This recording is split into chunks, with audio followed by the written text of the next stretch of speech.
अच्छा देखो, अब हम यहाँ पे क्या कर रहे हैं। अब हम यहाँ पे जो है ना, अब हम यहाँ पे सेकंड मेथड यानी सेकंड पार्ट की तरफ आ रहे हैं सॉल्ट की प्रिपरेशन के। वो क्या है, देखो सबसे, अगर जो मटेरियल हम डाल रहे हैं ना, अगर वो सॉलेबल है, पहले तो मैंने अभी हमने मेथड वन मैंने पढ़ा है, उसमें क्या था, अगर सॉल्युबल नहीं है तो क्या करना है। अब क्या है मेथड जो इससे पहली क्लास में पढ़ा है। अब मेथड टू क्या है कि जब वो सॉल्युबल है तो क्या करना है, सॉल्युबल है तो क्या करना है, टाइट्रेशन करते हैं उससे। अगर सॉल्युबल है तो टाइट्रेशन करते हैं, ठीक है, इस तरीके से। ठीक है, इसमें एसिड या अल्कली का रिएक्शन करते हैं या एसिड का रिएक्शन करते हैं मेटल कार्बोनेट से, क्योंकि दोनों बेसिक की तरफ आते हैं। मेटल का स्टील करते हैं, मेटल बेसिक नहीं, टाइट्रेशन में एसिड और हमेशा बेसिक पार्ट का रिएक्शन करते हैं। बाकी फिर उसके बाद जब सॉल्ट सॉल्यूशन, जिस तरह यहाँ पे सॉल्ट सॉल्यूशन ही प्रिपेयर किया था ना हमने, जिस तरह यहाँ पे पूरा सॉल्ट सॉल्यूशन ही प्रिपेयर किया था, जैसे यहाँ पे पूरा सॉल्ट सॉल्यूशन ये प्रिपेयर किया था हमने, ठीक है। इसी तरीके से जब सॉल्ट सॉल्यूशन प्रिपेयर ये हो जाता है, फिर उसको कंसंट्रेट करते हैं, हीट करते हैं। इसी तरीके से यहाँ पे भी जो चीज़ चेंज है ना, वो क्या है, टाइट्रेशन ना। सही है, यहाँ पर तो हम एक बिल्कुल रिएक्शन करते हैं एसिड और का, या तो मेटल से, या तो इंसॉल्युबल को मेटल से, इंसॉल्युबल बेस या यानी अल्कली से, या फिर इंसॉल्युबल मेटल को कार्बोनेट से। यहाँ पे हम क्या करते हैं, अगर हमारे पास जो है यहाँ पे तो जो स्टार्टिंग मटेरियल है जो इसका एसिड से रिएक्शन कर रहे हैं वो सॉल्युबल है, ठीक है। अब देखो यहाँ पे,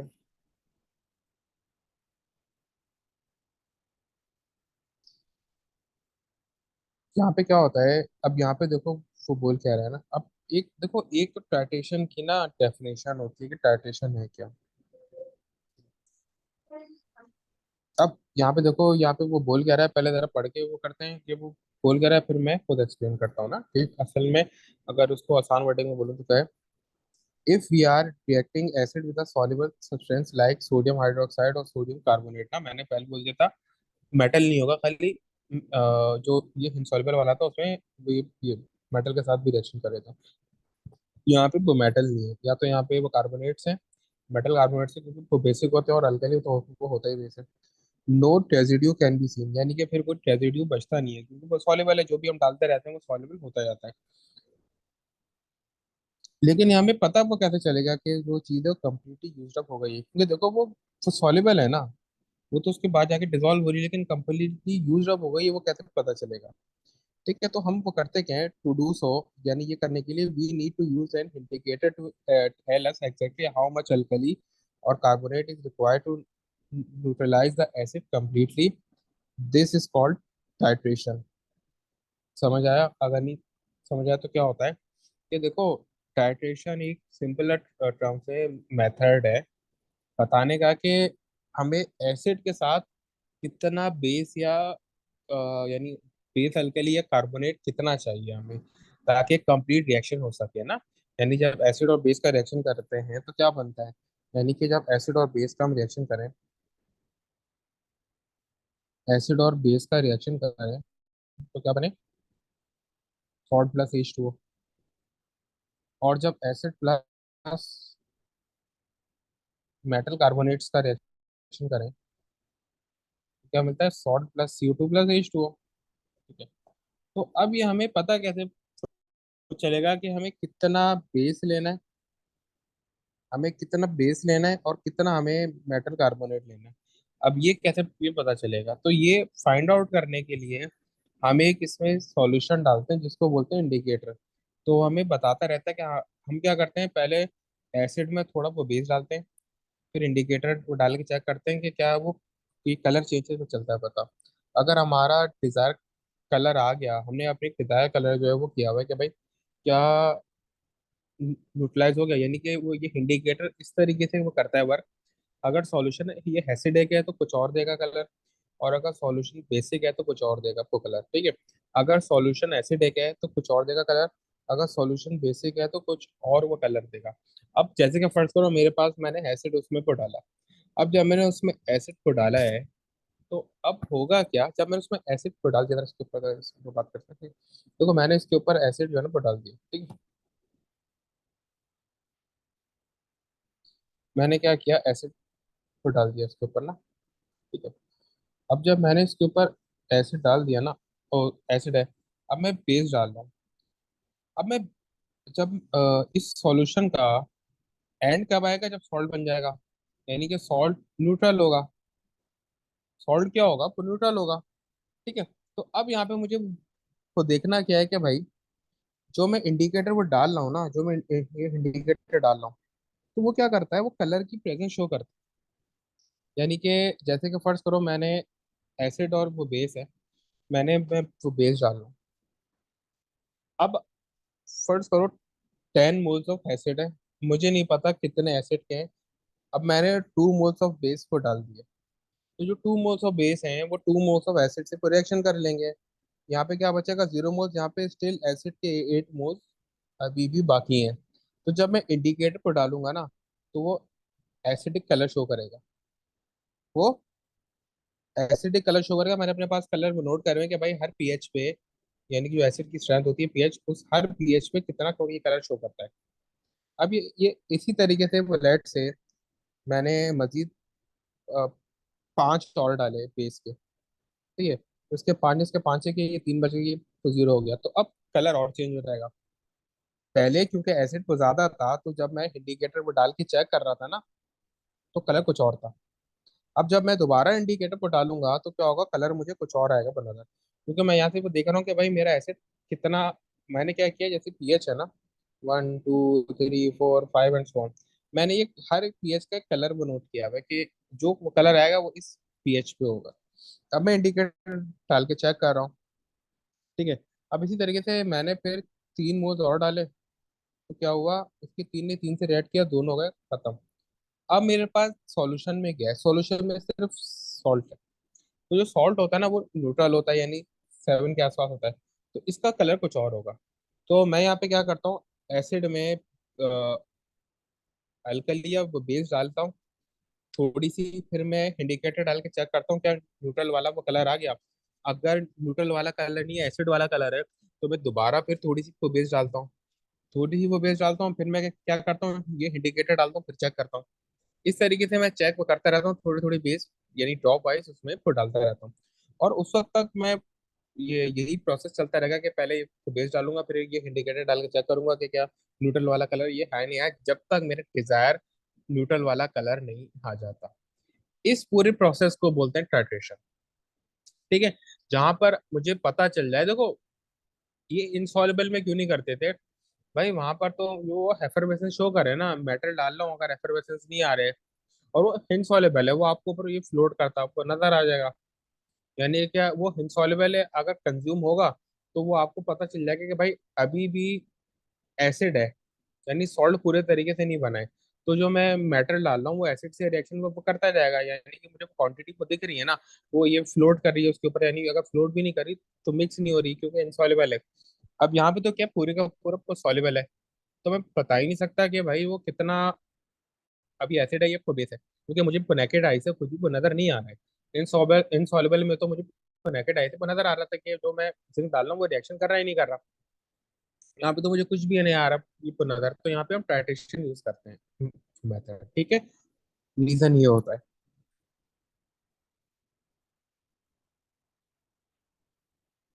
अब देखो यहाँ पे हम क्या कर रहे हैं। अब ये एक पूरा प्रोसेस को बता रहा हूँ किस तरीके से होगा। ये P4 में बहुत ज्यादा काम आता है ना, ठीक है, एटीपी में। और ये P2 में भी जो है ना, कभी कभार जब उनका दिमाग घूमता है उसमें भी तो दे देते हैं। अब ये मैं वर्ड बाय वर्ड बता रहा हूँ, जब आप करो बाद में तो आपको ना आसानी हो। ठीक है।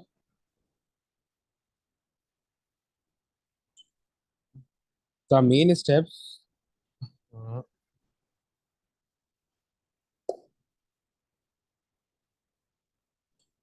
The main steps involve in the preparation of sodium nitrate are shown below. हम क्या कर रहे हैं निट्रिक एसिड का रिएक्शन कर रहे हैं सोडियम नाइट्रेट से। निट्रिक एसिड होता है HNO3। निट्रिक एसिड क्या होता है? HNO3। HNO3 का हम रिएक्शन कर रहे हैं। HNO3 का हम क्या कर रहे हैं? रिएक्शन कर रहे हैं सोडियम हाइड्रोक्साइड से, NaOH से। ठीक है। निट्रिक एसिड का हम रिएक्शन कर रहे हैं सोडियम हाइड्रोक्साइड NaOH से, और बन रहा है सोडियम नाइट्रेट का सॉल्यूशन बन रहा है। ठीक है। यानी Na NO3, वही मैंने बताया था ना एसिड का, आप लोगों को याद होगा कि जो ये Na है मेटल, ये एच को रिप्लेस कर लेता है। अब ये Na मेटल क्या करेगा, इस एच को रिप्लेस कर रहा है। सही है, तो ये क्या बना रहा है, रिप्लेस करेगा तो ये Na इस NO3 के साथ आ जाएगा, तो ये NaNO3 यानी सॉल्ट बना रहा है। और इसके साथ क्या बन रहा है, वाटर। ये जो OH है मेरे पास, ये जो OH है ये मिल जाएगा इस एच के साथ, यानी कि अभी जाहिर सी बात है Na एच को रिप्लेस करा है तो एच ये Na की जगह आ जाएगा ना, तो ये बन जाएगा H2O। ये क्या बन गया मेरे पास, वाटर। ठीक है, ये मेरे पास एक प्रोसेस है यहाँ पे। अब देखो यहाँ पे क्या है, सेम वही चीज़ है, लेकिन सबसे पहले हम क्या करेंगे, आगे का प्रोसेस पूरा को बाद में, सबसे पहले यहाँ पे आओ। ठीक है, अब देखो हमें ये प्रिपरेशन करना है। ठीक है, अब उसके लिए हमें क्या वो करना पड़ेगा, अभी प्रोसेस ध्यान से ना सुन लो, दो तीन दफा को रिपीट करूंगा, एक दफा नहीं करूंगा, दो तीन दफा को रिपीट करूंगा ताकि आपको बिल्कुल 100% हो जाए। ठीक है, अभी क्या है, the preparation of sodium nitrate involves, the preparation of sodium nitrate involves titration to determine the volume of reactant required. हमें क्या क्या चीज़ें चाहिए, हमें डिटरमाइन करने के यानी हम यहाँ पे क्या कर रहे हैं, हम डिटरमाइन कर रहे हैं कि हमें कितना रिएक्टेंट चाहिए। हम डिटरमाइन क्या कर रहे हैं कि रिएक्टेंट यहाँ पे क्या है, यानी कितना हमें एसिड और बेस चाहिए रिएक्शन करने के लिए, ताकि पूरा सॉल्ट उसमें वो चला जाए।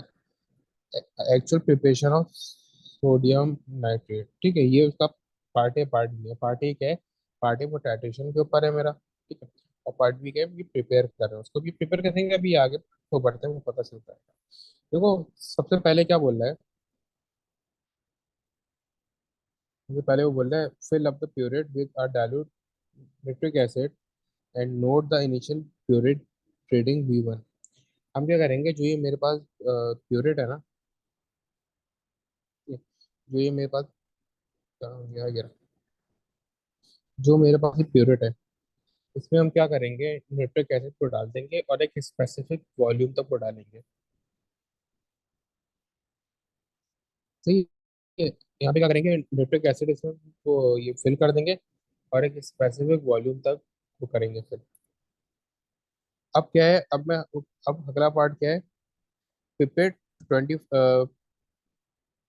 Pipette 25 cm³ of dilute sodium hydroxide solution into a colonical flask। यानी जो कॉलोनिकल फ्लास्क है हमारी, ये इसको बोलते हैं कॉलोनिकल फ्लास्क। जो कॉलोनिकल फ्लास्क, अच्छा ये पीछे मैंने आपको इस सेंस में बताया था ना कि एसिड में बेस डाल देते हैं, तो आप उल्टा भी कर सकते हो, आप बेस में भी एसिड में डाल सकते हो, बात एक ही है। फर्क कुछ नहीं पड़ना, आपने सॉल्ट ही प्रिपेयर करना है। ठीक है, यहाँ पे आप उल्टा काम करो, सॉल्ट बेस में एसिड डाल दो। ठीक है, अब यहाँ पे क्या कर रहे हो आप, 25 cm³ जो है वो डाइल्यूट सोडियम हाइड्रोक्साइड NaOH उसमें को डाल देते हो ना, ये रहा, जो हमने यहाँ पे किया है। ठीक है, ये है NaOH, जो नाइट्रिक एसिड होता है HNO3।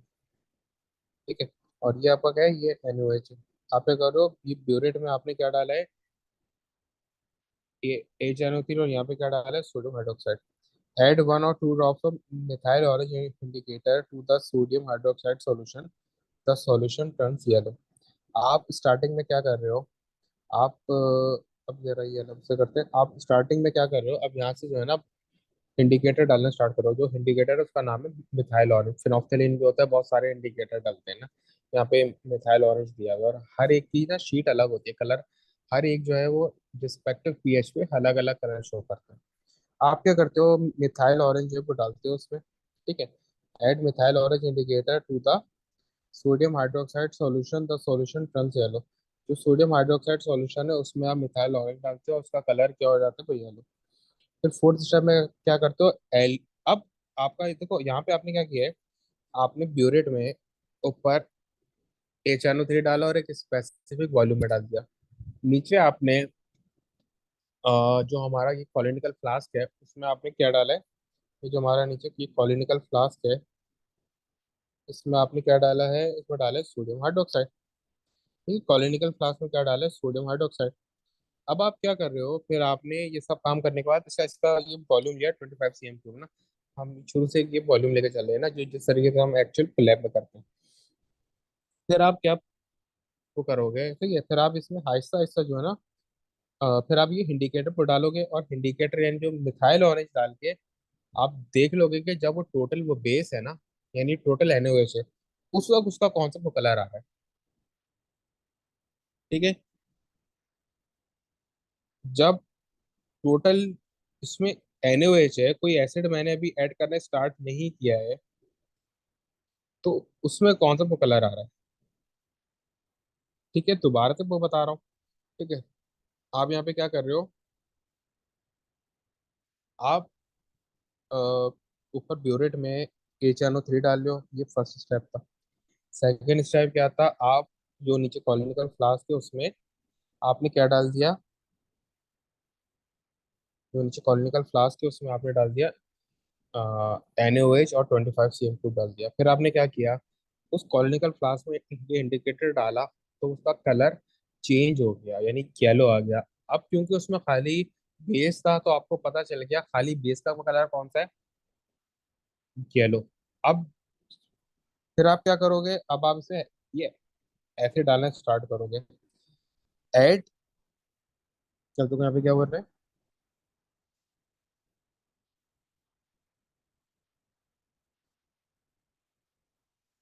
Add dilute nitric acid from the burette slowly until the solution turns orange permanently, this is the end point. अब देखो यहाँ पे आप क्या करोगे, जो बीच का स्टेप था, ऐसी बात है, वो पूरा तो नहीं यहाँ पे नोट डाउन कर सकते। आप क्या करोगे, अब आपने येलो करके देख लिया ना, अब आप क्या करोगे, वो जो मैंने आपको स्टेप बताया था वो फॉलो करोगे। ठीक है, अब इस तरीके डाल के चेक करते रहोगे, वो करते रहो करते रहोगे। या फिर एक मेथड क्या होता है, आप इसमें मिथाइल ऑरेंज पहले को डाल दोगे। ठीक है, आप इसमें देखो दो मेथड है ये टाइट्रेशन की। आप क्या करो, बारी बारी ये एसिड डाल रहे हो, और फिर उसके बाद ये इंडिकेटर डाल के कलर चेंज कर रहे हो। ये चेक कर रहे हो कि ऑरेंज कलर वो आया नहीं आया। तो ये पहले आपने क्या किया, नीचे बेस के ऊपर से एसिड ये HNO3 डाला, फिर आप क्या कर रहे हो, HNO3 डाल के आप कलर चेक करे जा रहे हो करे जा रहे हो। तो ये इस तरीके से एक पूरा चक्कर चले आ रहा है रिपीटेडली। पहले एसिड डाला, फिर चेक किया ये इंडिकेटर डाल के क्या ऑरेंज कलर आया नहीं आया, दोबारा एसिड डाला, फिर इंडिकेटर डाल के चेक किया। एक ये वाला को मेथड है। सेकंड को मेथड क्या है, जो यहाँ पे उन्होंने वो मेंशन किया हुआ है कि आपने क्या करना है, पहले ही मिथाइल ऑरेंज को डाल देना है। तो जब आप बेस में मिथाइल ऑरेंज को डाल दोगे ना, तो उसका कलर अगर खाली बेस है तो येलो हो जाएगा। ठीक है, येलो को ये कलर हो गया। फिर येलो कलर ये होने के बाद आप क्या करोगे, आप फिर ऊपर से जो ये एसिड है ना, इसमें एसिड को डालते रहोगे, इसमें ना टाइम बाय टाइम क्या करते रहोगे, एसिड को डालते रहोगे नीचे, लेकिन ड्रॉप वाइज करोगे एसिड। सही है, ये जो आपके पास ये क्लैंप है, ठीक है, ये जो आपके पास ये क्लैंप है ना, और ये जो आपके पास ये है, इसको आप थोड़ा सा ये ओपन करोगे, इसको थोड़ा सा ओपन करोगे, और नीचे ड्रॉप्स आते जाएंगे आगे, ये आते जाएंगे। ठीक है, इससे आप पूरा कंट्रोल वो करते जाओगे। आप कब तक एसिड, उसमें लिखा हुआ है ना, add dilute nitric acid from the burette slowly until the solution turns orangely पर परमानेंटली या ऑरेंज। जब एक परमानेंट, अब होगा क्या, जैसे ही आप एसिड को डालोगे ना, तो थोड़ी देर के लिए तो वो ऑरेंज होगा, लेकिन फिर फौरन ही जो है ना वो ऑरेंज कलर वैनिश हो जाएगा, और वही येलो वो कलर आ जाएगा। अब यही चक्कर चलता जाएगा। आप को डालोगे, फिर थोड़ी देर के लिए जिस तरीके से एसिड की जो क्वांटिटी थोड़ी बढ़ आप बढ़ाते जाओगे ना, वो जो पीएच है सोडियम हाइड्रोक्साइड यानी कि कॉलिनिकल फ्लास्क का, वो जैसे जैसे जो है ना आपका बेस की तरफ जो है, सॉरी, न्यूट्रल की तरफ वो जाता रहेगा, तो आपका क्या ये होता जाएगा, आपका कलर थोड़ा परमानेंट होता जाएगा, ज्यादा वो देर के लिए स्टे करेगा। ठीक है, अब वाला चक्कर नहीं है कि देखो, अगर आपने जब स्टार्ट करोगे ना डालना, तो फॉरन कलर ये थोड़ी देर के लिए, just for a second orange colour आएगा, उसके बाद वैनिश हो जाएगा। फिर आपने दो ड्रॉप्स ये और डाले, जैसे कि लेट से जब आपने दो ड्रॉप्स सबसे पहले एसिड के डाले NaOH में, तो जो ऑरेंज कलर था वो 2 सेकंड के लिए रहा। फिर आपने दो ड्रॉप्स मजीद डाले तो 4 सेकंड के लिए रहा। फिर इस तरीके से उसका टाइम, जिस तरीके से आप ड्रॉप इंक्रीज करते जाओगे, एसिड के वो डालते जाओगे ना, यानी उसके ये एसिड की कंसंट्रेशन जो है NaOH में बढ़ती जाएगी, यानी कि सॉल्ट प्रिपेयर होता जाएगा। जो ऑरेंज कलर है वो एक न्यूट्रल ये पीएच को रेप्लिकेट करता है। जो आपका ये ऑरेंज कलर है, ये न्यूट्रल पीएच को रेप्लिकेट करता है। तो ये यहाँ पे क्या होगा आपका एक ये जो आपका वो कलर है वो येलो से ऑरेंज होता जाएगा, चेंज होता जाएगा। एक वक्त ऐसा आएगा कि आपको ऑरेंज कलर बिल्कुल परमानेंटली आ जाएगा। आप उसको जैसे ही आप ये ऐसे डालोगे, शेक करोगे, तो चेक करोगे क्या क्या कलर ये वैनिश हुआ या फिर ये ऑरेंज है। ठीक है। जैसे ही कलर जो है वो वैनिश ये हो जाएगा, तो आप दोबारा मजीद ड्रॉप को डालोगे, एक एक दो दो ड्रॉप को डाल के चेक करते हैं। फिर एक वक्त ऐसा आएगा कि आपका जो कलर है वो ये ठहरना स्टार्ट हो जाएगा, फिर परमानेंट होना स्टार्ट हो जाएगा। फिर जब आपका एक परमानेंट कलर आ जाए ऑरेंज, वहां पे आप छोड़ दोगे, वो आपका क्या है, हैंड पॉइंट है। वो आपका क्या है, उस टाइट्रेशन का हैंड पॉइंट है, यानी कि आपने टाइट्रेशन वो कर लिया। फिर आप क्या करोगे, record the final reading of the burette, hence the volume of acid required for the complete utilization is, जो पुराना वॉल्यूम है उसको नए वॉल्यूम से सब्ट्रैक्ट, यानी कि जो आपका वॉल्यूम यूज हुआ है वो आप निकाल लेंगे। ठीक है, इस तरीके से। ठीक? इस तरीके से आप पूरा प्रोसेस। अच्छा देखो, अब वो यहाँ पे क्या बोल रहा है। देखो वो यहाँ पे ये बोल रहा है कि अब जो है आपका, आप क्या करोगे, जो ब्यूरेट की रेटिंग है, जो ब्यूरेट की रेटिंग है वो आप क्या करोगे, मेजर कर लोगे जो अभी आखिरी आई है, और दोनों का डिफरेंस निकाल लोगे कि कितना आपका वो यूज हुआ है। ठीक है। जैसे कि फर्स्ट करो, अभी आपकी रेटिंग ये थी ना, ये रेटिंग, हाँ, अभी आपकी ये ट्रेडिंग थी स्टार्टिंग में। फिर जब आपने इसका जब पूरा ये प्रोसेस हो गया तो ये ट्रेडिंग आ गई। तो आप जो ये वाला डिफरेंस है ना, ये कैलकुलेट कर लो। ठीक है, तो यहाँ से आपके पास एसिड का वो वॉल्यूम आ जाएगा जो टाइट्रेशन में यूज हुआ है। सही है। फिर उसके बाद आप सोडियम नाइट्रेट प्रिपेयर करोगे, कैसे करोगे अब वो बताता हूँ। अब वो क्या बोले, prepare 25 cm³ of NaOH in beaker. अब आप क्या करोगे, जो आपके पास, अच्छा अब जो पॉलिटिकल फ्लास्क में, अब ये 25 cm³ NaOH नहीं होगा सिर्फ, क्योंकि आपने इसमें एसिड भी डाला है, इंडिकेटर भी वो डाला है। तो आप क्या करोगे, जो आपके पास सॉल्यूशन है ये पॉलिटिकल फ्लास्क में, इसको आप क्या करोगे, इसको ब्यूरेट, इसको आप इससे 25 cm³ पिपेट में लेकर आप क्या करोगे, बीकर में को डालोगे। ठीक है। Then add this of dilute nitric acid from the burette. ठीक है। अब आप क्या करोगे, 25 cm³ NaOH जो है एक बीकर में डाल, अच्छा ये तो आपको ये टाइट्रेशन देना, अच्छा सॉरी, मुझे ये मतलब गलती हो गई। यहाँ पे आप जो ये, अभी तो आपने ये मतलब वॉल्यूम ये फाइंड आउट कर लिया ना कि कितना चाहिए। अब आप जो है सही NaOH भी प्रिपेयर करोगे। ठीक है, क्योंकि अभी जो आपके पास फिलहाल NaOH है ना, इसमें आपका इंडिकेटर भी है, जो आपने ये कॉलिनिकल फ्लास्क में पूरा को बनाया है ना, ये जो पूरा बनाया है ये कॉलिनिकल फ्लास्क में, इसमें आपका इंडिकेटर भी है। तो जाहिर सी बात है, ये सॉल्ट है तो, लेकिन ये इम्प्योर सॉल्ट है। ये जो आपने पूरा ये कॉलिनिकल फ्लास्क में ये प्रोसेस किया है, इसमें आपने पहले इंडिकेट ये हैंडवॉश डाला, फिर इंडिकेटर डाल के उसका कलर को येलो कर दिया, फिर आप जो है वो नाइट्रिक एसिड को डालते रहे। ये असल में आपने ये मेक श्योर वो करने के लिए किया कि मुझे कितना ये वॉल्यूम चाहिए इस प्रोसेस के लिए। अब आपको ये पता चलेगा भाई, हैंडवॉश तो आपने खुद ही जो है 25 cm³ लिया था, आप वो ले लोगे 25 cm³ ना NaOH। फिर आप क्या क्या करोगे उसमें, जितना एसिड यूज हुआ था ना, वो आपने रेटिंग को नोट कर ली होगी, वो फिर आप ऐड कर दोगे। वो ट्रेडिंग आपने वो नोट कर ली होगी, अब वो आप क्या करोगे इसमें ऐड कर दोगे। ठीक है, ये मैंने क्लोजर कर दिया। फिर देखो उसने एक बात लिखी है, do not add the indicator as it will make the salt impure. वही बात जो मैंने आपको को बोली थी ना, कि हम दोबारा से क्यों ये प्रिपेयर कर रहे हैं, क्योंकि इसमें अभी इंडिकेटर है जो कि सॉल्ट को इम्प्योर कर देगा। ठीक है। अब आप क्या करोगे, जब आप इन दोनों को आपस में मिक्स कर दोगे ना, आप ये ग्लास रॉड से स्टर करते रहोगे। जैसे यहाँ पे पूरा ये इक्विपमेंट को बना हुआ है ना, ये क्या है, ये आपके पास बीकर है। ठीक है। ये आपके पास जो है, आपने बीकर में हाइड्रोक्साइड लिया। ठीक है। ये क्या बीकर है। ठीक है। अब ये ऊपर आप ब्यूरेट से इसमें ये न्यूट्रिक एसिड जो है वो डाल लो। कितना न्यूट्रिक एसिड इसमें वो डालोगे, जितना अभी ऊपर आपने वो डाला था एग्जैक्ट उतना ही न्यूट्रिक एसिड इसमें वो डालोगे। और साथ साथ इसका पीएच भी जो है ना चेक करते रहोगे, पीएच 2 मीटर से। ठीक है।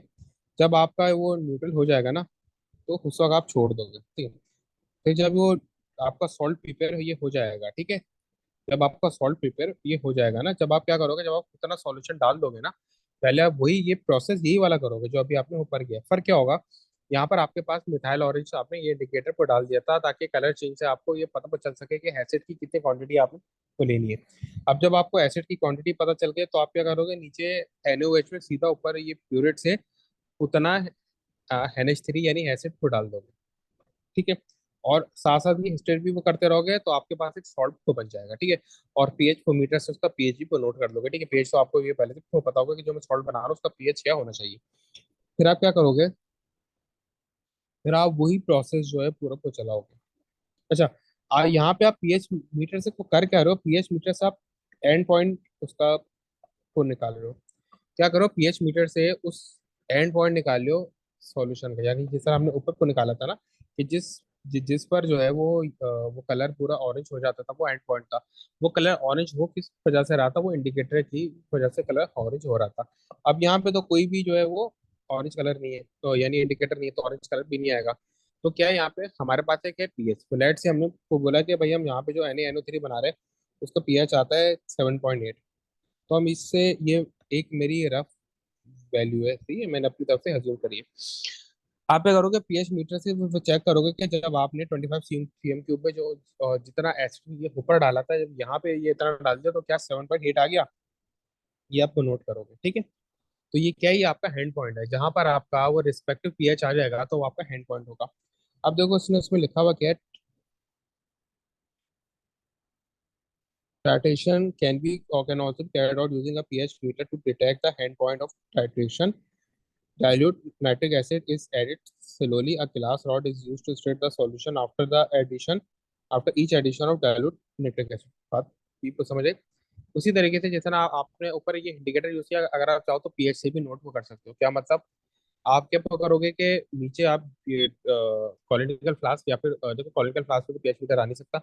आप क्या करोगे, इसी तरीके से पूरा बीकर खोलोगे, बीकर में आप डालोगे NaOH और ऊपर से आप इसमें एसिड को डालते रहोगे। अब एसिड के आप ड्रॉप को डालोगे। ठीक है, जिस तरह मैं आपको याद है सबसे पहले ये इंडिकेटर का मैथड को बताया था कि आप पहले एसिड को डालोगे, फिर ये इंडिकेटर डाल के चेक करोगे क्या ऑरेंज कलर ये परसिस्ट किया है, ये परमानेंट दिया है। अब वो वाला मेथड यहाँ पे वो पीएच मीटर से यूज कर रहा है, यानी कि आप एसिड को डालते रहोगे और पीएच मीटर से यूज करते रहोगे। ठीक है, जो ऊपर हमने जो इंडिकेटर के जरिए किया है ना, ये टाइट्रेशन, वो आप इस पीएच मीटर के जरिए भी वो कर सकते हो। यानी कि आप थोड़ा ये एसिड एसिड को डालोगे। ठीक है, और जैसे दो एसिड के ड्रॉप डाले तो आप फौरन पीएच मीटर को डाल के चेक करोगे कि हाँ भाई क्या जो हमारे रिस्पेक्टिव पीएच है वो आया। इस तरीके से आप चेक करते रहोगे उसको। सही। और इसके साथ आप क्या करोगे, जैसे ही आप एसिड को डालोगे तो एक गिलास रॉड होगी उससे आप स्टिर करते रहोगे, वो मिक्स को करते रहोगे ताकि आपका सॉल्यूशन तो जल्दी जल्दी जो है वो मिक्स ये होता रहे, जो अगर जो फाइनल जो सॉल्यूशन है वो आ जाए। ठीक है। तो जब आपका जैसे पीएच को मीटर से करो, जब आपका रिस्पेक्टिव पीएच आ जाएगा तो आप वो सॉल्यूशन यानी कि वो मेथड को रोक दोगे। ठीक है, तो इस तरीके से आपको यहाँ पता तो चल जाएगा। ठीक है। Yes sir. ठीक है। अच्छा देखो, अब क्या है, अब वही सॉल्यूशन, अब मेरे पास एक सॉल्ट सॉल्यूशन आ गया। अब वही प्रोसेस आप करोगे दोबारा से, हीट द सॉल्यूशन। अब वो क्या बोल रहा है, heat the solution to evaporate the water until it is saturated. Allow the saturated solution to cool so that the salt can crystallize. Filter to collect the crystals and dry the crystals between the few sheets of filter paper. अब देखो, जो इससे वो पहले हमने किया था उसमें और इसमें एक डिफरेंस है। जो अभी हमने इनसॉल्युबल मटेरियल्स का किया था, इनसॉल्युबल मटेरियल्स डाले थे उसमें उसमें मेटल की इम्प्योरिटीज आती थी ना। जैसे यहाँ पे हम ये प्रिपेयर करते थे तो यहाँ पे देखो, यहाँ पे लिखा हुआ है ना कि मेटल की इम्प्योरिटीज आती थी। यहाँ पे मेंशन है कि ये मेटल की इम्प्योरिटीज आ रही है।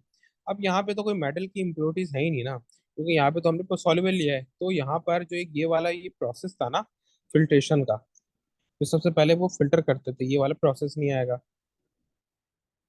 तो ये वाला प्रोसेस इसमें नहीं आएगा क्योंकि वो फिल्टर करने की जरूरत है नहीं, क्योंकि भाई सब कुछ तो सॉल्युबल है तो यहाँ से कुछ फिल्टर हो ही नहीं सकता। सही। तो क्या करोगे, सबसे पहले आप इसको हीट करोगे ताकि सारे का सारा वाटर पर निकल जाए। फिर आप क्या करोगे, उसको वो कूल होने दोगे और क्रिस्टलाइज कर लोगे। ठीक है। सही है। अच्छा, क्रिस्टलाइजेशन वो पता है क्या होती है, जब आपने इसको हीट किया ना, जब आपने हीट किया तो सारे का सारा पानी वो निकल जाएगा। ठीक है। जब सारा का सारा पानी निकल गया ना, तो जब आपने हीट किया तो आपका जो सॉल्ट सॉल्यूशन है वो भी तो लिक्विड फॉर्म में है, तो आप उसको कूल होने दोगे, तो जो ये कूलिंग प्रोसेस होता है ना, इसको बोलते हैं क्रिस्टलाइजेशन।